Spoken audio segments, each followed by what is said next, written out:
Amada familia en la fe, poderosa Iglesia de Jesucristo, qué privilegio y qué gran gozo una vez más poder saludarlos en esta hora para continuar nuestra edificación.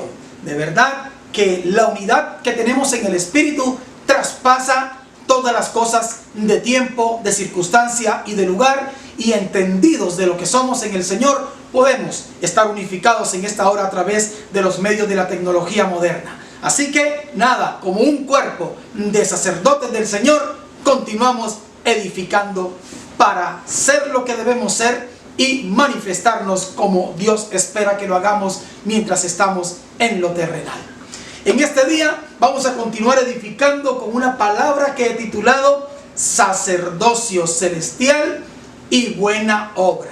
Seguimos avanzando en tomar conciencia del sacerdocio que nos ha sido concedido en Cristo Jesús. Por eso, amados, continuemos en esta mañana partiendo de que tú y yo hemos estado firmes estudiando, afirmando y teniendo presente las cosas que ya nos han sido enseñadas por parte del Señor, y en particular las que iniciamos a conocer el domingo anterior y que reafirmamos el miércoles. Así que hoy nuevamente espero que estés así enchufado, y cualquier cosa que te genere inquietud o que genere un pensamiento que no te quedó claro, nos las hagas saber para continuar sobreedificando como conviene. Amada Iglesia, definitivamente las cosas que reclaman urgente reforma son aquellas que fueron desviadas y dañadas por las cosas impuestas, por la ignorancia y por la religión.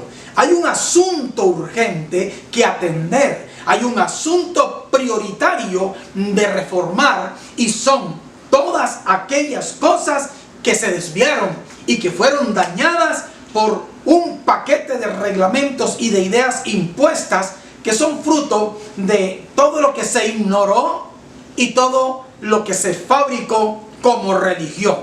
Amados, en la practicidad de la reforma solamente veremos las cosas que caen bajo el impacto del poder de Dios en nuestras vidas. ¿Qué le quiero decir? El verdadero poder de Dios no opera sin la reforma. Por lo tanto, todo lo que tenga expresión de reforma, lo que tenga impacto reformador, es porque previamente es resultado de la acción del genuino poder de Dios en nuestras vidas. ¡Qué interesante!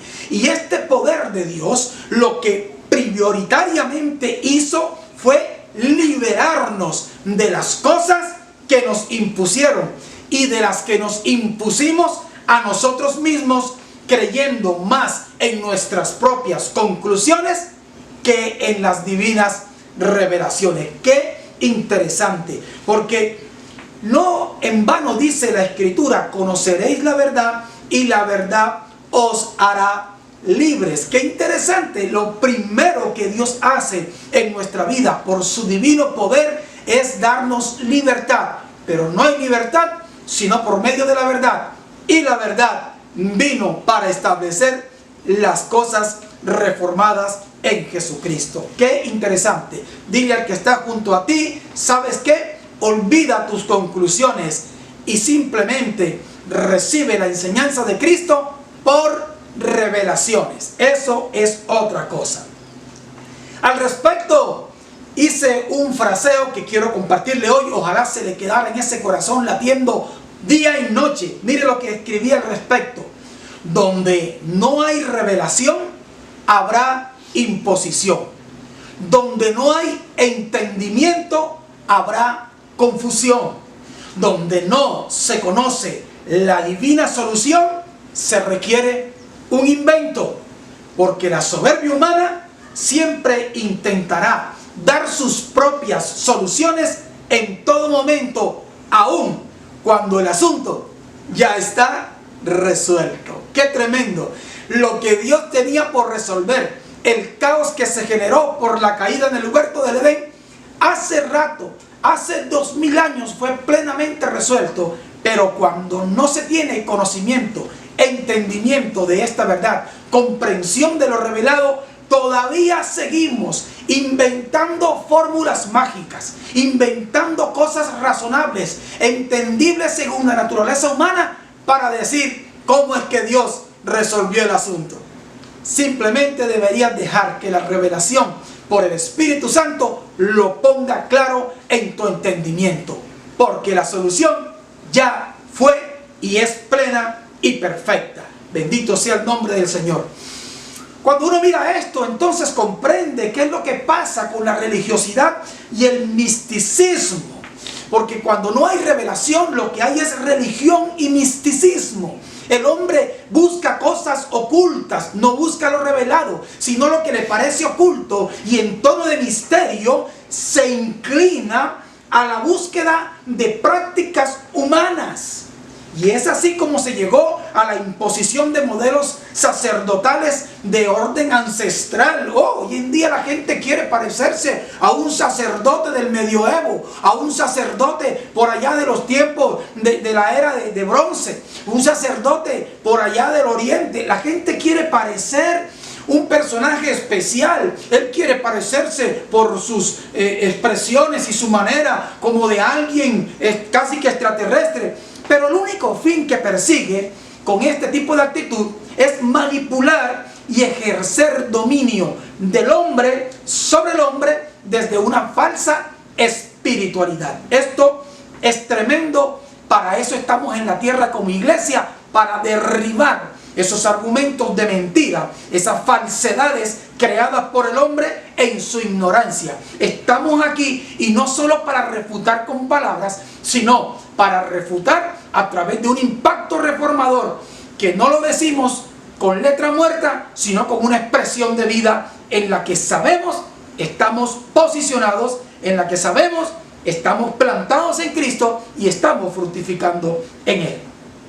La verdadera vida en espíritu, amados, no manipula, sino que establece la verdad y establece a los hijos de Dios en la verdad.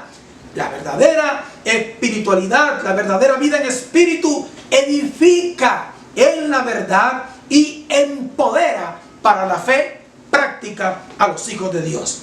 En la fe cristiana, el desconocimiento del propósito de Dios consumado en Jesucristo hace a los creyentes víctimas del mismo flagelo de las otras religiones, donde la figura más relevante es a la que todos queremos llegar.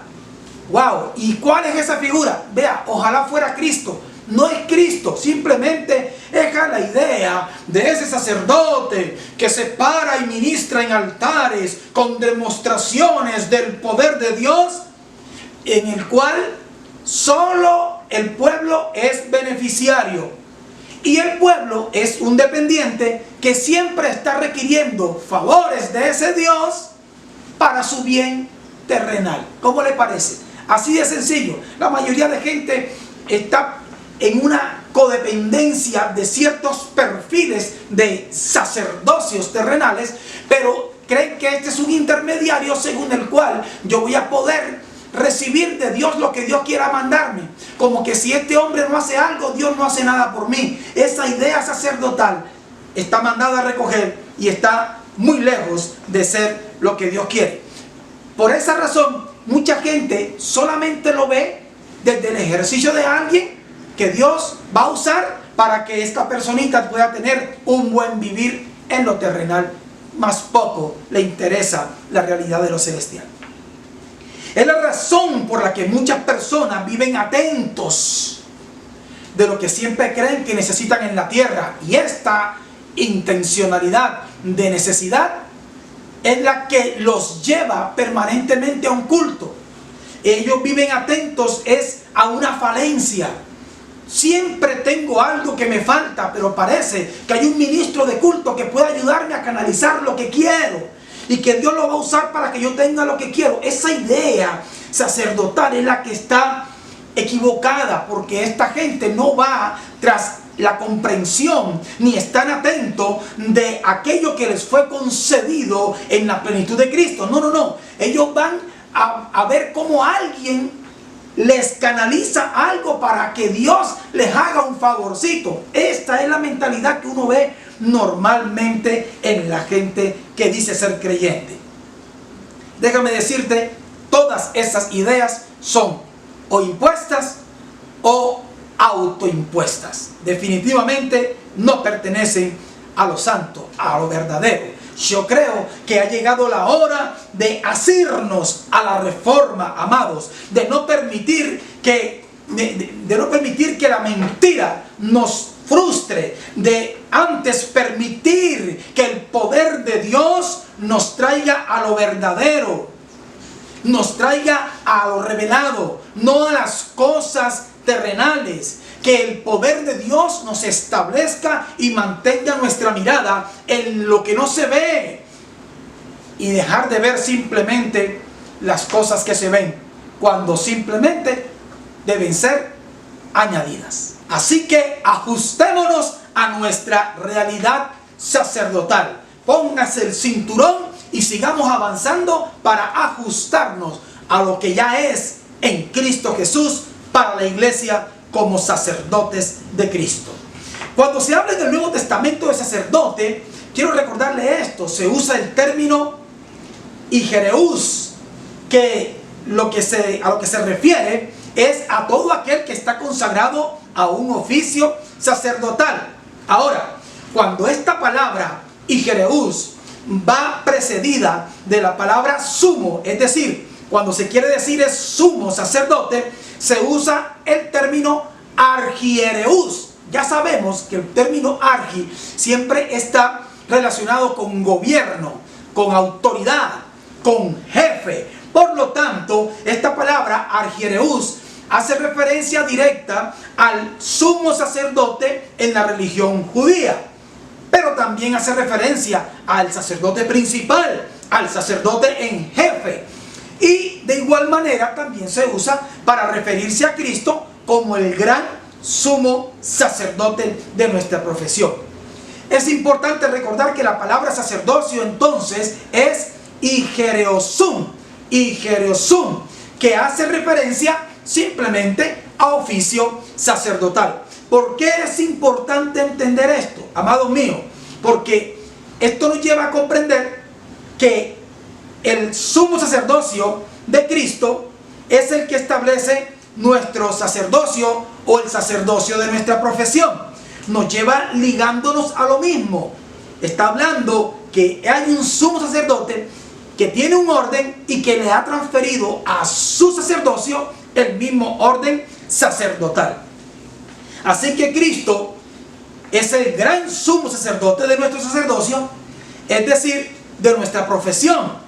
Y no sé si lo recuerdas, pero en el CABI habíamos venido hablando de cómo era nuestra profesión y dijimos puntualmente, nuestra profesión habla directamente de que tengamos coherencia entre una proclamación que nos ha sido revelada y que se nos ha transformado en fe y la expresión de vida que se manifiesta. Esta coherencia es la que habla de nuestro ejercicio en profesión conforme a Cristo, porque ambas cosas, es decir, lo que hablamos, lo que manifestamos con la boca y lo que manifestamos con nuestro actuar, ambas pertenecen a la misma naturaleza. La palabra es celestial, la buena obra es celestial. Y además ya lo afirmamos el domingo anterior cuando dijimos que en realidad somos consustanciales con nuestro gran sumo sacerdote.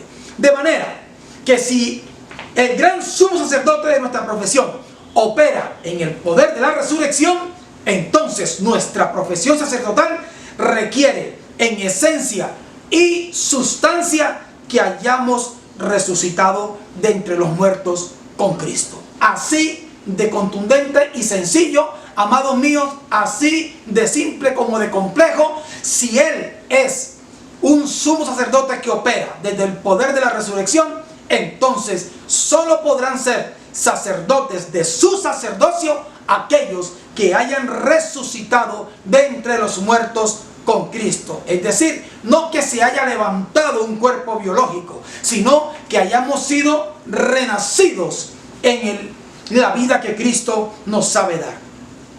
A esto es a lo que se refiere Hebreos 2, versículo 11. Escuche lo que dice: porque el que santifica y los que son santificados, de uno son todos, por lo cual no se avergüenza de llamarlos hermanos. A mí me parece maravilloso esto, pero quiero juntarlo con el versículo 14. Mire, dice: así que por cuanto los hijos, y ahí está hijos, obsérvelo con H minúscula, por cuanto los hijos participaron de carne y sangre, él también participó de lo mismo para destruir por medio de la muerte al que tenía el imperio de la muerte, esto es, al diablo. Yo quiero referirme a esos dos versículos en particular. Escuchen, lo que está diciendo es que este es el cumplimiento de algo que había sido anunciado proféticamente.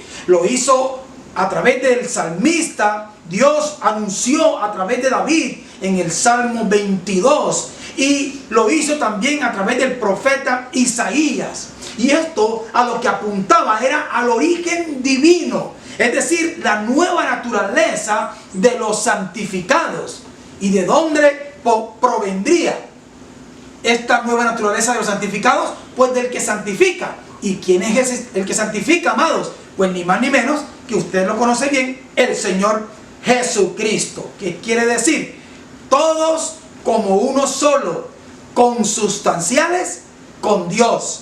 Tanto el Hijo con H mayúscula como los hijos proféticamente estaban alineados desde lo eterno. Por eso dice la Biblia que en esa nueva naturaleza divina, el Cristo no se avergüenza de llamar a su iglesia hermanos. No sé si a usted esto no lo llena de regocijo en el espíritu, pero a mí sí. Desde lo eterno estaba trazado, por los profetas fue anunciado, y Cristo vino a manifestarlo en su tiempo perfecto. Pero me encanta esa parte, que todos los hijos somos hijos de un mismo Padre, incluyendo al Hijo con H mayúscula, a Cristo. Y el Padre espíritu es, porque está escrito en la Biblia que Dios es espíritu.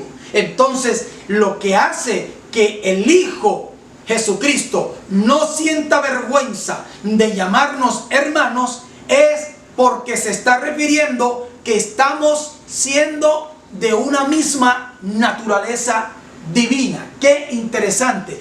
De otra manera, imagínense, ¿qué va a querer Cristo llamarse hermano de alguien que no tiene su misma naturaleza? Ahí es donde hay muchas inconsistencias, porque a veces uno cree que todo el mundo es hermano en la fe. A veces uno cree que yo soy hermano de Cristo porque fui a un culto.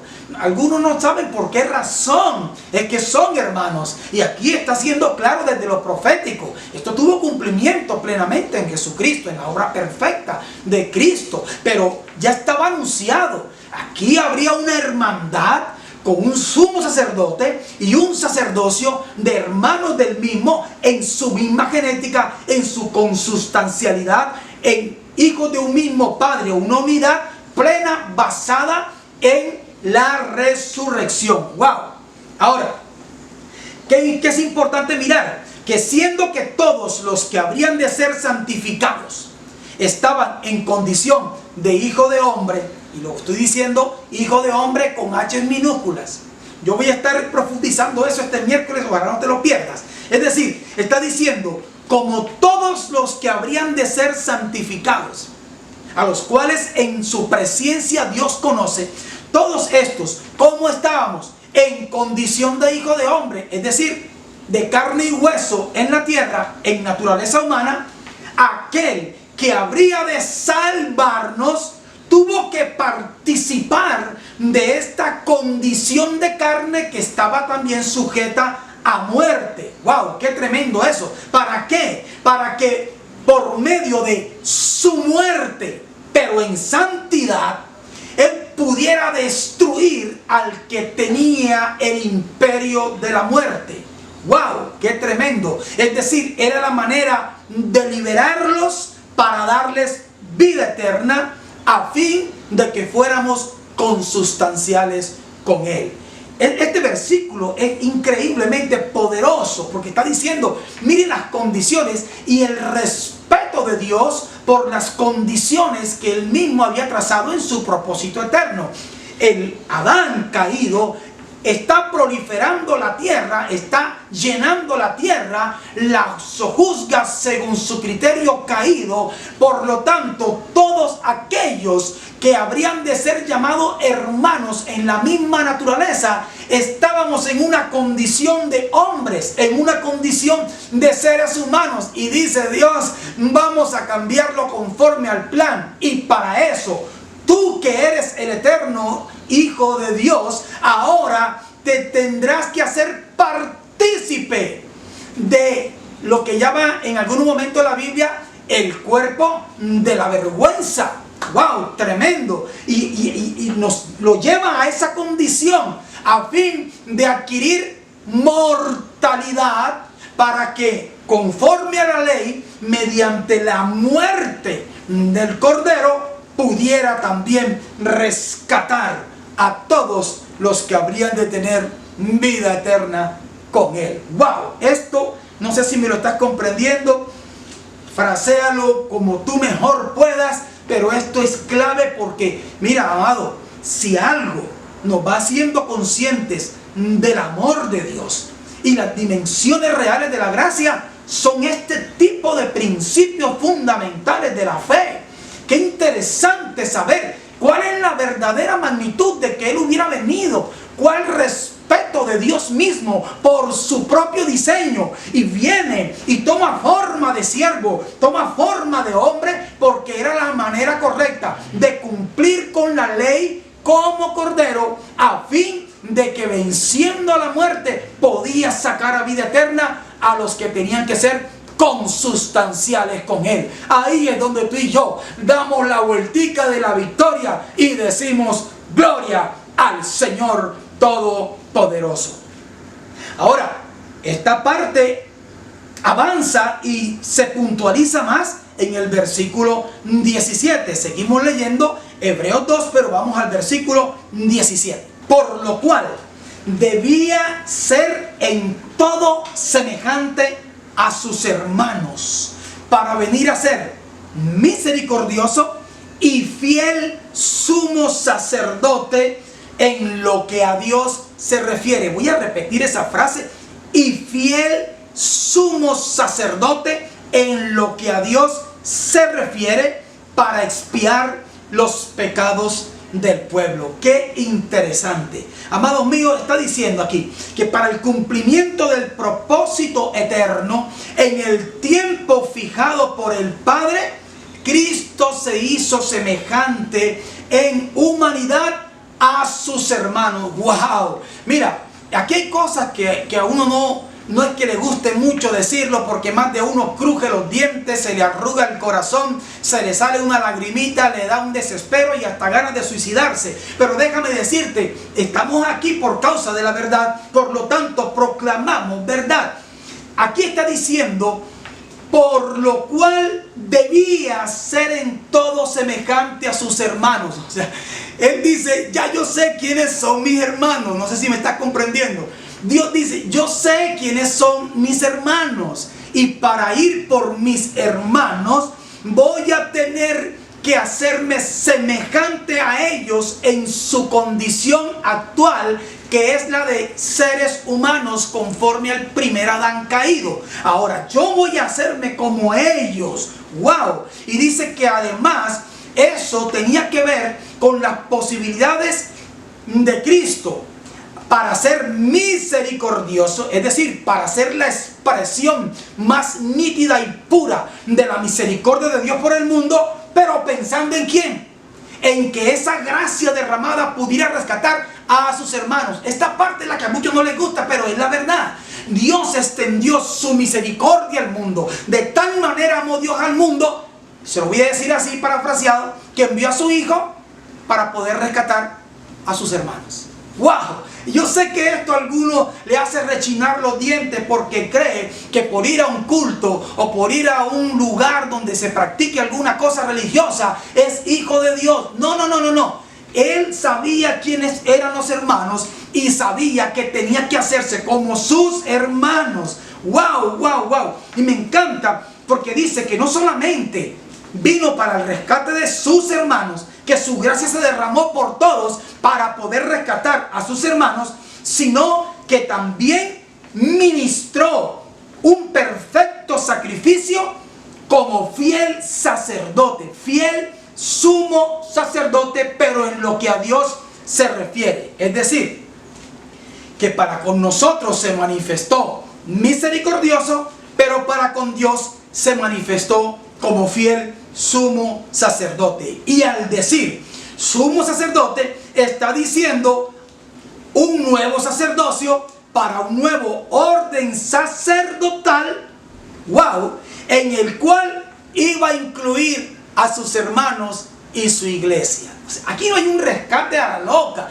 Dios no rescató a ninguno de ustedes pensando simplemente en que usted sea el comité de aplausos o el asistente de un culto o ahora el asistente a una prédica en su cómodo sofá. No estaba pensando en eso. Él dice, voy por mis hermanos porque resulta es que yo también soy el sumo sacerdote de mis hermanos. Así que tendré que hacerme como ellos para traerlos a lo que yo eternamente soy. No sé si usted lo está comprendiendo, pero amado mío, cuando yo entiendo estas cosas, me regocijo en el Señor porque estoy entendiendo la magnitud de esa gracia. ¡Qué tremendo! Eso es lo más poderoso. Él dice, me voy a hacer semejante a mis hermanos por misericordia, a fin de despertarlos a una nueva vida, porque yo seré el sumo sacerdote de ellos. Es decir, los traeré a lo pleno de la vida que tengo, a mi sacerdocio eterno. Ellos no solamente serán mis hermanos, sino el sacerdocio del cual soy sumo sacerdote. Esto es poderoso. La pregunta que surge de inmediato es, ¿cómo pudo ser Jesucristo fiel sumo sacerdote en lo que a Dios se refiere? Otras traducciones dicen sumo sacerdote fiel en el servicio a Dios. ¿A qué se refiere? Bueno, lo primero que debemos considerar es la expectativa divina, la expectativa de Dios. ¿Cuál sería la expectativa de Dios? Es decir, ¿qué expectativa tenía Dios por lo que sería un sumo sacerdote fiel? Mire, en nuestra mente ligera, soñadora y loca, lo primero que se nos ocurre es que los sacerdotes levíticos no eran fieles. Pero déjeme decirle, la Biblia no dice eso. Ellos sí eran fieles a todos los reglamentos, directrices, rituales y todo lo que le ordenaba la ley. Porque déjeme decírselo, si no lo hicieran así, hubieran caído muertos uno tras otro. Ese era el problema ahí, que si un sacerdote en el oficio sacerdotal o un sumo sacerdote en su tarea en el lugar santísimo, si no lo hacía conforme a las reglas de la ley, déjeme decirle, de ahí lo sacaban muerto por los pies, con los pies por delante.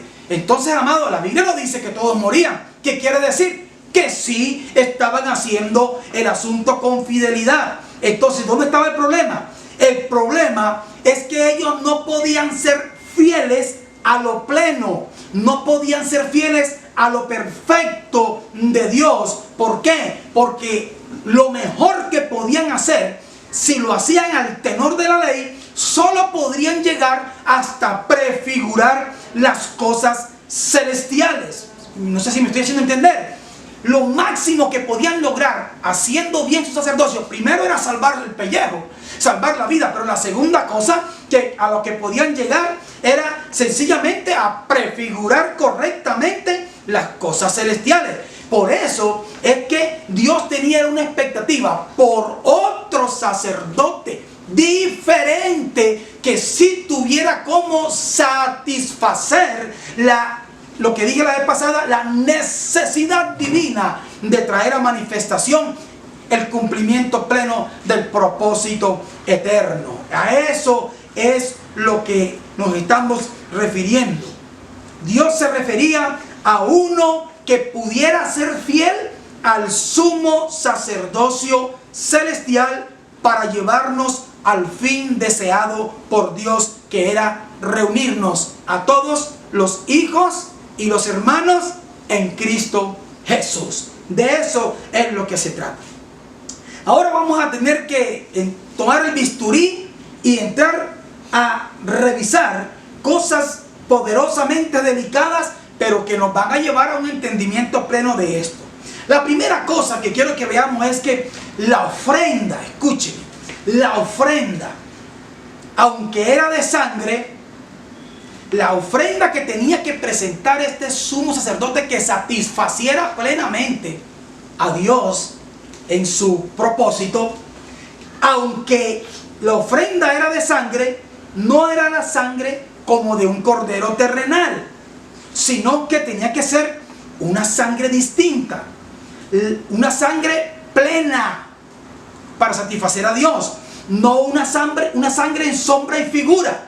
Por eso, siendo Jesús el Cordero de Dios, escuche esto, siendo Jesús el Cordero de Dios, derramó fue la sangre del pacto eterno. Quiero que mire, aquí va un paralelo entre lo que pasó en lo terrenal, pero lo que realmente pasaba en lo celestial.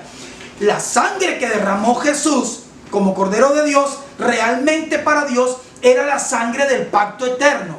No era solamente la sangre de un hombre, y esa es una cosa que tal vez usted y yo no hemos afirmado como tiene que hacerse. No era solamente la sangre de un hombre. Por eso en los evangelios se habla de Jesús como el Hijo del Hombre, y lo hace con H mayúscula. Yo tengo que hablar de eso el próximo miércoles. Apúntelo por allí para que a mí no se me vaya a olvidar. Tenemos que hablar y profundizar de eso. Jesús como Hijo de Hombre, pero con H mayúscula las dos. Ahora, ¿esto para qué se menciona así? Para hacer la diferencia entre los demás hijos de hombre con H minúscula. Es decir, usted, yo, todos los que venimos del Adán caído, todos los que hacemos la multiplicación de esta humanidad. Entonces, para hacer diferencia, habla del Hijo del Hombre con H mayúscula, diciendo es un hijo de un nivel superior. ¿Por qué? Porque aunque estuviera en humanidad a semejanza de un ser humano, porque aunque estuviera en el cuerpo de su humillación, en realidad era superior a sus hermanos, a quienes había venido a buscar, porque había sido engendrado por el Espíritu Santo de Dios. Usted lo sabe, pero de esto estaremos profundizando en los próximos días. Ahora, no sé si me está comprendiendo esa parte bien importantísima. Primero, aunque en la tierra se derramó la sangre de un hombre, como la sangre de un cordero, para Dios lo que se derramó fue la sangre del pacto. La segunda cosa que deberíamos mirar de manera reformadora es que fue un sacrificio terrenal, pero una ofrenda celestial. Eso vamos a repetirlo.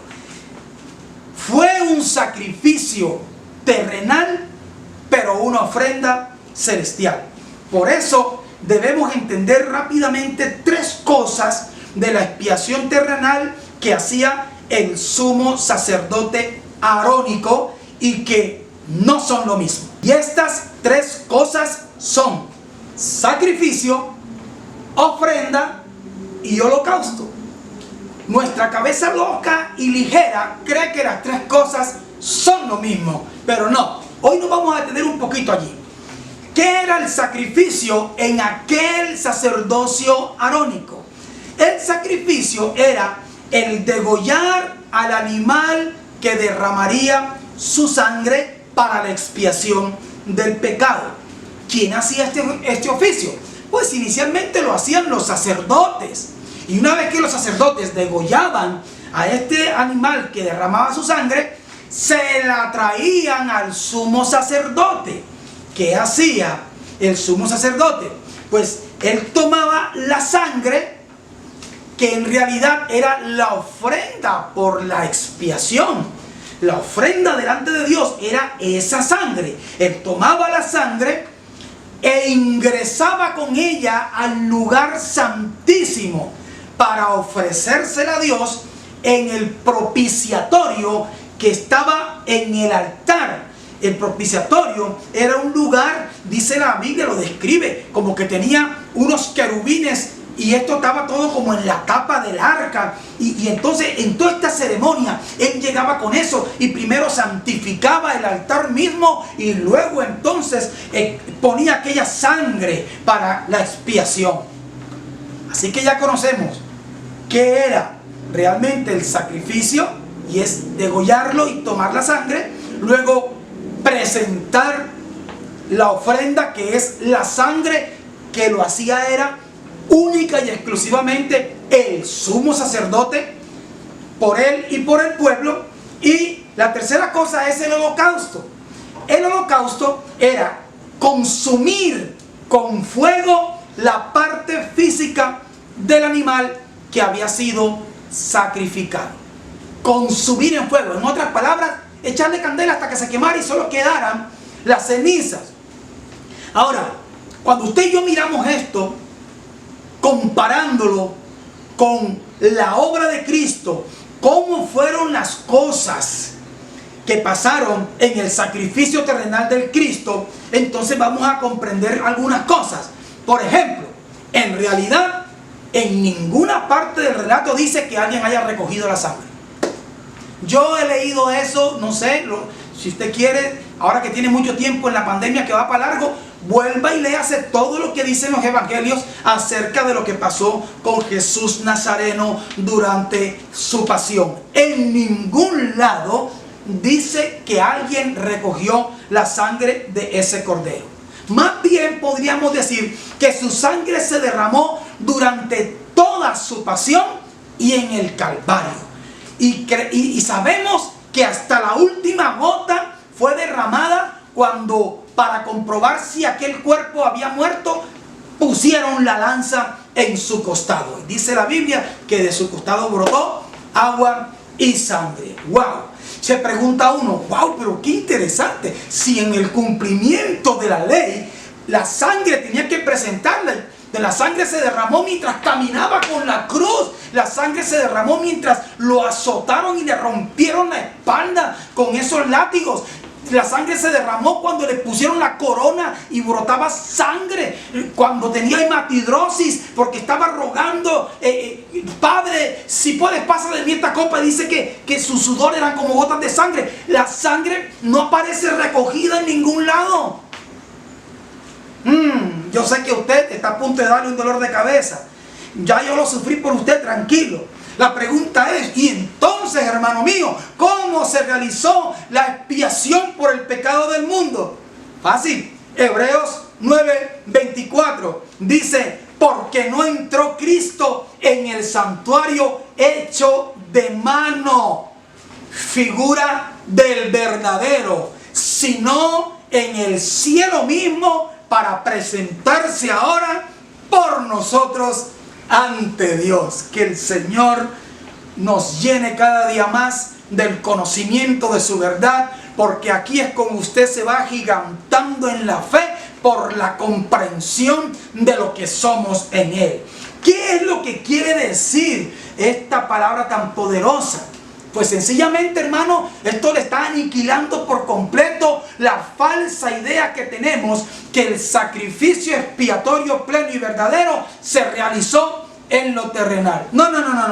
No, porque primeramente Jesús no era, ni fue, ni será ministro de santuario ni de altar terrenal. ¡Wow! Porque aquello no era más que sombra y figura. Por eso decíamos el domingo pasado, qué cosa tan complicada la necia insistencia de muchos de inventarse formas de altar terrenal. Esto es totalmente, hermano, se lo voy a decir así, diabólico, no tiene nada que ver. Se opone al conocimiento de Cristo, se opone a la verdad del Cristo y a la verdad de la iglesia. Interrumpe, bloquea, frustra la intencionalidad plena de Cristo, de lo que anhela, de cumplirlo plenamente. ¡Wow! Amados, el sacrificio terrenal que conocemos como la crucifixión de Cristo se realizó porque era necesario, amado. Era necesario que se cumpliera la ley, lo que la ley tipificaba del Cordero. Amén. Por eso se hizo. Pues que es que el Cristo no podía derrotar el pecado que inculpaba a través de la ley y que desataba muerte transgrediendo la ley. El Cordero requería ir a la cruz y ser sacrificado, como evidentemente se hizo a nivel terrenal. Pero aquí lo verdadero estaba pasando en lo celestial, porque lo que está diciendo este versículo es que el que presentó la ofrenda plenamente aceptable al Padre fue el resucitado. El que ministró la ofrenda perfecta fue el Cristo vivo, ascendido, que finalmente entra al santuario verdadero, que no fue hecho por manos de hombres, sino hecho por Dios, y que está en los cielos. ¡Wow! Por eso es que se habla de Cristo como ese sumo sacerdote ministro del santuario, pero no del que está en Jerusalén, que por cierto ya no queda ni polvo, está enterrado, derrumbado. Eso lo acabaron los romanos y no se levantó ni se levantará, porque Dios no está interesado, y si lo levantan los hombres será el levantamiento de un nuevo altar pagano que no corresponde a la verdad del Cristo vivo. Así que si usted tiene planes para irse para Jerusalén apenas acabe la pandemia, porque tiene unos sacrificios que presentar allá, le recomiendo ofrende esa platica a algo que sirva y déjese de tanta locura. Esto es lo que estamos viendo aquí. Lo que estamos mirando aquí es que el ministro del santuario celestial entra al santuario como sumo sacerdote y lleva la ofrenda de su sangre. En la tierra donde quedó esa sangre, hermano, fue derramada por toda la ciudad de Jerusalén, por las calles, fue derramada por todos los lugares donde Él estuvo en su pasión. Por todo eso, en el monte del Getsemaní, allí también se derramó.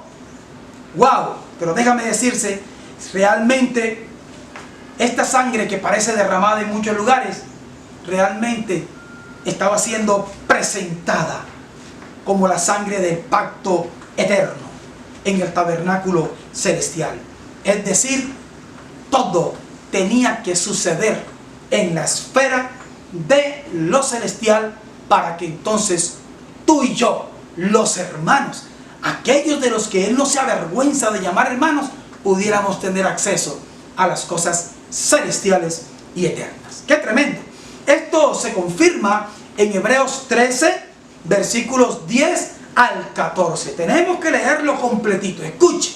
Dice: tenemos un altar del cual no tienen derecho de comer los que sirven al tabernáculo. ¡Wow!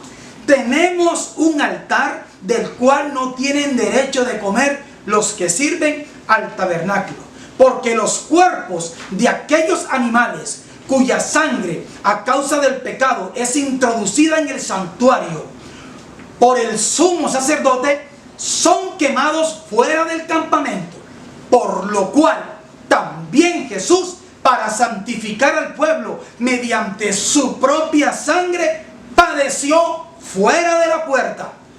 Y termina diciendo: salgamos pues a Él, wow, a Cristo. Salgamos a Cristo. Aquí no dice busque altar, aquí no dice busque lugar de culto. Salgamos pues a Él, fuera del campamento, llevando su vituperio, porque no tenemos aquí, y habla de lo terrenal, ciudad permanente, sino que buscamos la porvenir. ¡Qué poderoso! Vuelve y nos dice: señores sacerdotes que están en expresión terrenal.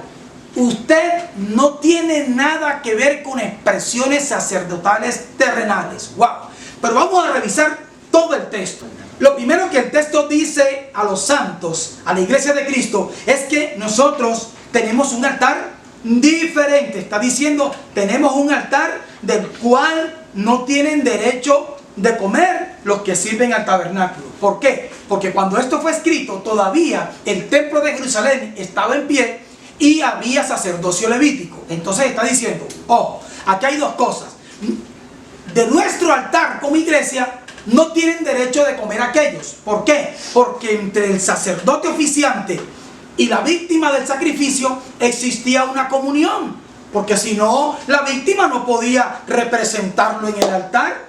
¿Sí me hago entender? Ahora, como nuestro altar ahora es Cristo, es celestial, es donde está el sacerdote de aquel santuario celestial, sumo sacerdote Jesucristo, estos sacerdotes levíticos no podían tener parte porque tanto Cristo es el sumo sacerdote como es su sangre lo que se ofrece, como Él es la víctima del sacrificio. La pregunta es, ¿y qué relación había entre aquellos levitas y Cristo? Nada. No había nada. Pero nos está diciendo, señores, ustedes aquí en la tierra, ¿qué es lo que están pensando? Que el sacrificio de cosas terrenales y todas las ideas terrenales que puedan tener, dizque para sacrificarme a mí, ¿funciona? ¿Cómo así? Si es que tu parte natural, tu parte carnal, el primer Adán, este tabernáculo y esta mentalidad que me queda humana, ¿qué tiene que ver con el ministerio celestial del sumo sacerdote Jesucristo? ¿Qué comunión tiene mi carne con el Espíritu? Nada. La Biblia dice en Gálatas 5 que se repelen, que se rechazan. No tiene nada. Todo lo que yo invento en lo terrenal no participa.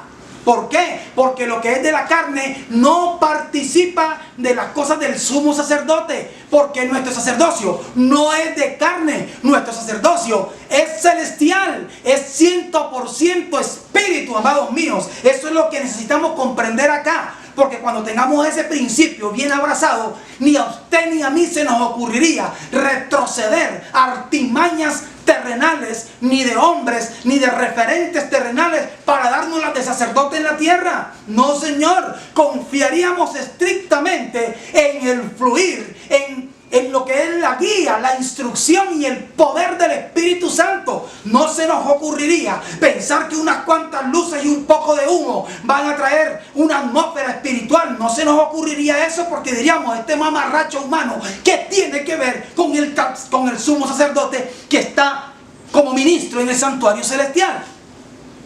O sea, es un problema de conciencia. Yo no estoy aquí tratando de que usted ya no brinque, dance y baile. Yo no estoy tratando eso. Lo que le estoy diciendo es que piénselo bien si en verdad lo que dices que haces como sacerdote del Señor lo estás haciendo en la guía del Espíritu. O sencillamente estás creyendo que todo lo humano que se te ocurra, porque tú eres un evangélico bonachón, todo lo humano que se te ocurra le suena a Dios sacrificio. No, porque a veces hasta la gente la puedes convertir en el altar. Y en dado caso, no eres más que un idólatra. ¡Wow! Lo carnal no tiene comunión ni con la víctima que fue el Cristo, no tiene comunión tampoco con el sumo sacerdote del santuario celestial. Así que todo esto hace referencia en lo que fue sombra y figura a lo que está en Levítico 16. Escuchen, allí se habla de todos los rituales de la expiación. Y de manera puntual quiero que veamos lo que dice el versículo 27. Levítico 16, 27. Miren lo que dice. Y sacarán fuera del campamento el becerro y el macho cabrío inmolados por el pecado, cuya sangre fue llevada al santuario para hacer la expiación, y quemarán en el fuego su piel, su carne y su estiércol. ¡Wow! ¡Qué interesante! A lo que se está refiriendo el texto que venimos leyendo de Hebreos 13, 10 al 14, es lo que se está refiriendo precisamente a esto. Escúcheme, en la sombra y figura, el sumo sacerdote y sus sacerdotes no podían comer la carne de aquellos animales cuya sangre se había presentado por el sumo sacerdote para expiación, sino que la carne de ese animal tenía que irse a quemar fuera del campamento. ¡Wow! Por lo tanto, fíjese aquí hay algo bien interesante que apunta profundamente a la diferencia del sacerdocio de Cristo. Otro sacerdocio diferente. Mire, nosotros hoy, ni hace 2000 años, tenemos nada que comer de aquellos sacrificios. Nada. Usted y yo no tenemos nada que ver con eso. Así que la gente que se la pasa no coma aquí. Por eso es que Pablo dice, no le acepte cuento al que anda con que no se come un camarón porque es un animal inmundo. Cuidado con un pedazo de chicharrón. Cuidado con una morcilla. Hermano, ay Dios mío, ¿hasta cuándo estaremos con toda esa locura? Si no se lo va a comer, no se lo coma porque no le parezca saludable. Pero no meta a Cristo en eso. No meta religión en eso porque no tiene nada que ver, nada de comida. De eso hablaremos próximamente con más profundidad cuando estemos precisando más el sacerdocio de nosotros. Ahora, lo que está diciendo es, usted y yo no tenemos que ver con esos sacrificios terrenales.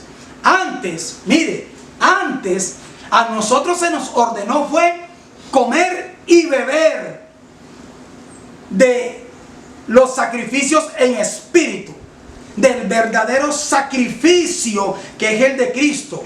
Se nos dijo que comiéramos de su carne y bebiéramos su sangre. Y no nos lo mandó a decir con nadie, nos lo dijo el mismo Señor Jesús en Juan 6, 53 y 54. Jesús les dijo, de cierto os digo, que si coméis la sangre del Hijo del Hombre, y están ambas con mayúscula, y bebiereis su sangre, y no bebiereis su sangre, no tenéis vida en vosotros. ¡Wow! Si no coméis la carne del Hijo del Hombre y bebéis su sangre, no tenéis vida en vosotros. El que come mi carne y bebe mi sangre tiene vida eterna, y yo le resucitaré en el día postrero. ¡Wow! ¡Qué interesante! Amado, aquel sacerdocio no podía ni beberse la sangre ni comer del animal que había dado la sangre para la expiación. Pero a nosotros se nos dice, ustedes tienen que comer su carne y beber su sangre. Obviamente, porque no está hablando de lo terrenal. No está hablando que nos comiéramos a Jesús de Nazaret a trocitos. No está hablando que recogiéramos la sangre y nos la bebiéramos, porque entonces ¿de dónde la íbamos a sacar usted y yo que estamos 2000 años después? No habla de eso. Habla que el sacerdocio distinto ejerce así para hacernos consustanciales con Él. Los otros sacerdocios no tenían que hacerse consustanciales con los animales, porque imagínense que ahora el sumo sacerdote se creyera un macho cabrío. No, a Dios no le interesaba eso. Quiero que lo entienda, es la razón de ser. Pero a usted y a mí sí teníamos que ser consustanciales. Por lo tanto, la única forma de tener vida en nosotros, vida zoe, era comiendo y bebiendo de ese sacrificio. Ahora, solo así tendríamos vida eterna, y solo así podríamos resucitar en el día postrero. ¡Wow! Esto es tremendo. Ahora, decía Jesús de él, porque yo soy verdadera comida y verdadera bebida. ¡Wow! Esto es tremendo. No sé si están mirando la diferencia. Primero, aquel sacerdocio ni tomaba la sangre ni comía la carne. Pero este sacerdocio lo que nos dice es, tienen que comer mi carne y beber mi sangre. ¡Wow, amado! No hay nada comparable con esto. Por esto, dice el escribiente de Hebreos que Cristo, no perteneciendo a ese sacerdocio como cordero, salió del campamento. Aunque Cristo no pertenecía a ese sacerdocio, salió del campamento como cordero. ¿Por qué? Salió de la ciudad de Jerusalén, lo dicen las narraciones bíblicas. Salió de Jerusalén, pero también, siendo que su sangre no pertenecía a aquel altar del templo de Jerusalén, tampoco su sangre fue presentada en ese altar. ¿Esto qué representa para la realidad de nuestro sacerdocio? Hombre, amados, que nosotros no tenemos nada que ver con ninguna práctica sacerdotal arónica, por bonita que te parezca, por lindo que te parezcan los mantos judíos, por lindo que te parezca lo que te parezca. Tú y yo nada tenemos que ver con eso. Lo que nos está animando antes es a que salgamos de toda idea, mandamiento o imposición terrenal y humana. No podemos quedarnos, sino salir de toda referencia mental que tengamos de sacerdocio terrenal. ¿Por qué? Porque usted y yo no tenemos ciudad aquí. Nuestra ciudadanía es del cielo. Usted y yo no tenemos nada que estar buscando aquí como a qué aferrarnos, sino que estamos buscando es el santuario donde ministra nuestro gran sumo sacerdote. ¿Y quién le dijo a usted que el sumo sacerdote y los sacerdotes ministraban en santuarios diferentes? ¿Quién le inventó esa locura? Ni en la sombra y figura. Donde funcionaba el sumo sacerdote, ahí mismo estaban los sacerdotes junto con él. Por eso tú y yo estamos sentados en lugares celestiales con Cristo, amado. La esencia de nuestra realidad es esa. Ahí es donde estamos. ¡Wow! Ahora dice la Escritura, el Cristo resucitado, el ministro del santuario celestial, tiene un cuerpo en la tierra. ¿Quién es? Usted lo sabe, la iglesia. Y este cuerpo, en esencia espiritual, tiene su misma sustancia y naturaleza. ¿Estamos de acuerdo? Vamos bien. Pero además, el mismo Señor lo prometió y el día de Pentecostés lo cumplió. Dijo que seríamos bautizados en Espíritu Santo y fuego. ¡Wow! ¡Qué tremendo! Creo que no tengo que explicarle que usted está bautizado en Espíritu Santo, pero sí de pronto siempre se ha quedado allí la idea del fuego. Por eso algunos dicen, es el fuego pentecostal de la cabeza a los pies. No, hermano, pare allí. Tiene que ver con lo que venimos hablando, porque el cuerpo del animal sacrificado, como no lo podían comer, tenía que ser quemado fuera del campamento. Y el Cristo salió. Por eso el escribiente de Hebreos nos dice, salgamos también nosotros a Él. Por eso es que dice, salgamos pues a Él fuera del campamento llevando su vituperio. ¿Por qué? Porque tenemos que tener mentalidad de que no pertenecemos a lo que ya fue, sino que pertenecemos a lo que Cristo trajo a manifestación plena. ¡Wow! ¡Qué tremendo es esto! Cuando yo pienso en el bautismo en Espíritu Santo y fuego, lo primero que se me ha venido siempre a la mente, y lo he revisado escrituralmente, es lo que Dios le mostró a Moisés en la zarza ardiendo. ¿Por qué? Pues porque Moisés es posterior a Abraham. ¡Wow! Entonces, cuando el Señor hizo el pacto con Abraham, había una luz, un fuego que caminaba entre los trozos del animal sacrificado. Ahí no dice más nada, dice esa señal poderosa. Luego en tiempos de Moisés aparece una zarza ardiendo, pero la zarza no se quema. Aquí estoy yo, encendido del fuego del Espíritu, pero no me quemo. Mire, yo soy negro fue porque nací así, no es porque me estoy quemando. Y hay gente que comienza, me quemo, pero ¿de qué me está hablando, hermano? Esto es otra cosa. Este fuego significa el holocausto, porque ya le dije, sacrificio fue el cordero, y el cordero se fue y presentó su sangre, la ofrenda, y el holocausto, porque a Cristo no lo quemaron, lo metieron al sepulcro y al tercer día resucitó y levantó el tabernáculo y se fue a los cielos. ¿Y qué pasó? Bueno, pues que ese es el punto interesante. Lo que está diciendo la Biblia es que entonces Él le fue dado un cuerpo en la tierra donde Él pudiera habitar por el Espíritu Santo como Espíritu vivificante y entonces pudiera manifestarse.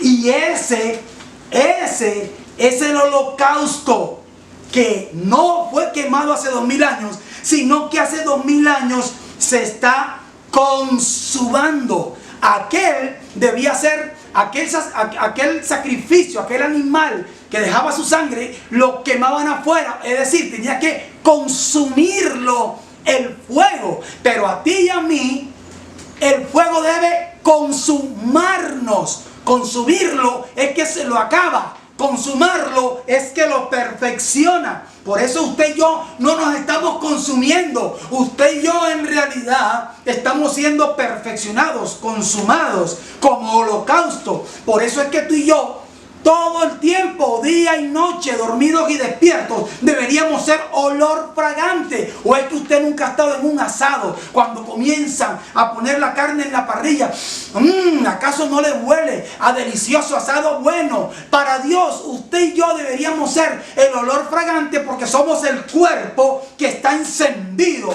porque somos el cuerpo que no se consume, sino que se está consumando, perfeccionando, mientras estamos en esta expresión terrenal, siendo que ya somos perfectos por aquel que es perfecto, Jesucristo. Es por esto que te lee todo el capítulo 13 de Hebreos y lo que ve es el trazado de muchas cosas que tienen que ver con la expresión de lo que somos aún como sacerdotes. Pero me encanta y quiero terminar con eso en esta hora. El versículo 15 y 16 del capítulo 13 de Hebreos dice: así que ofrezcamos siempre a Dios por medio de Él, es decir, de Jesucristo, es decir, una realidad con esencia y sustancia espiritual, sacrificio de alabanza, es decir, fruto de labios que confiesan su nombre, y de hacer el bien y de la ayuda mutua no os olvidéis, porque de tales sacrificios se agrada Dios. Mire, aquí hay dos cosas claves que finalmente agrupan, reúnen toda nuestra expresión. La primera es lo que deberíamos llamar, o lo llaman algunos escritores que hacen comentarios bíblicos poderosos, la benedicencia y la beneficencia. ¡Qué tremendo! Dos cosas principales son las que están resumiendo el sacerdocio que agrada a Dios, los sacrificios que agradan a Dios. Sacrificios que son de orden celestial, pero que tienen manifestación como buena obra, y ambos son de naturaleza divina. Son la beneficencia y la benedicencia. ¿A qué decimos la benedicencia? Hombre, el versículo 15 dice: así que ofrezcamos siempre a Dios por medio de Él sacrificios de alabanza, es decir, fruto de labios que confiesan su nombre. Ay, la mayoría de los que nos gusta la adoración, la alabanza, la música, decimos: ay, hermano, ese es mi ministerio. No, hermano, porque es que usted está asumiendo con su mente rápida y ligera que aquí habla de canciones. Es que no habla de canciones, porque lo que yo he hecho aquí por esta hora es el fruto de mis labios, y yo no he cantado nada. Hay gente que puede predicar un congreso completo. Yo he predicado 3 días sin parar. Ahora, eso no significa que esté cantando, sin cantar, solo hablando, y es fruto de mis labios. Hasta un gloria a Dios es fruto de mis labios. Yo no sé qué más sale de nuestros labios. Pero aquí dice que ofrezcamos siempre a Dios por medio de Cristo sacrificio de alabanza. ¿Por qué por medio de Cristo? Porque es conforme a su sacerdocio celestial. Y esto es complicado aquí, ¿no? Esto es tremendo, porque algunos dicen: no, yo soy sumo sacerdote del Señor, soy cantante, yo canto mis alabanzas. Otros dicen: mira, negrito, yo me canto mis alabanzas y yo por eso soy el sacerdote del Señor. Déjenme decirle, usted hasta pereza mental tiene. Aquí el problema es que sacrificio de alabanza, dice Pablo, corrige, es decir, para que ningún cantarife crea que la tiene completica. No, fruto de labios que confiesan su nombre. Está diciendo la benedicencia, la proclamación continua de una verdad que anuncia las virtudes virtudes de aquel que nos llamó de las tinieblas a su luz admirable. Aquí no estamos hablando de ser un cantarife, estamos hablando aquí de una proclamación permanente. Hasta dormido deberíamos usar la boca para proclamar al que vive por los siglos. ¡Wow! Esto no quiere decir que su cantada no tiene sentido. Tiene sentido siempre y cuando sea que anuncia las virtudes de aquel. Porque si tú no estás anunciando las virtudes de aquel, sino poniendo tropiezo al conocimiento de aquel, están más cerca de servir como estorbo que como edificador. Es lo que quiero que me entiendas. Ahora, la otra cosa de la que habla es la beneficencia, que quiere decir el hacer. Cómo manifestarnos, dice el apóstol, y de hacer el bien y de la ayuda mutua. No te puedes olvidar, todo el tiempo expresando la buena obra, manifestando la buena obra, haciendo conforme a la buena obra, porque de esos sacrificios es que se agrada a Dios. Y esto lo vamos a aclarar porque algunos estarán empezando ya pensando en hacer la fundación pro COVID. Pues déjeme decirle, usted tiene que ser un buen lector de las Escrituras. No deje por fuera el contexto, porque el apóstol Pablo, si usted lo ve, ni el apóstol Pablo ni el escribiente del libro de Hebreos, que parece ser Apolos, se están refiriendo aquí a obras de caridad indiscriminadas. De eso tenemos que hablar con mayor profundidad. La ayuda mutua, el contexto. No es una ayuda indiscriminada, mutua. ¿Mutualidad con quién? ¿Mutualidad con quién? Con el sacerdocio al que pertenecemos, con los otros sacerdotes de Jesucristo en esta verdad espiritual. Así que, amados, seguimos trabajando, pero hay mucho más por afirmar y confirmar. Usted sabe que nuestra cabecita ligera y loca se le ocurre sencillamente sacar conclusiones antes que ir por las revelaciones que nos fueron concedidas. Padre, en esta hora te doy gracias, Señor, por tu bendita palabra. Te doy gracias, Dios, por lo que estás haciendo en nuestras vidas en estos tiempos especiales. Gracias por afirmarnos y confirmarnos en esta reforma, siendo necesario primero la confrontación en el espíritu y en el entendimiento. Gracias, Señor Todopoderoso, por lo que estás haciendo. Sigo proclamando, orando en tu presencia, Señor, porque nos concedas a todos espíritu de sabiduría y de revelación, que haya un deseo genuino, Dios, de conocerte tal como eres, para también manifestarnos como debemos manifestarte en la tierra. Bendito Rey de los cielos, clamamos en esta hora porque toda tu iglesia pueda ser levantada en entendimiento, afirmada y confirmada para una expresión que traiga verdaderamente avanzada en tu reino. Gracias, Dios, por el privilegio que nos das ahora, y aún te declaramos que anhelamos más, que queremos más y más de ti, Señor, para que también nuestra expresión ministerial sea conforme a lo que tú has anhelado desde lo eterno y hasta lo eterno. Gracias, bendito Rey de Gloria. Continuamos aferrados a esta verdad que nos está perfeccionando en ti día tras día. Amados hermanos, espero que usted no se quede con ganas o se dé por satisfecho. Vaya por más, vamos por más. Los veo muy pronto.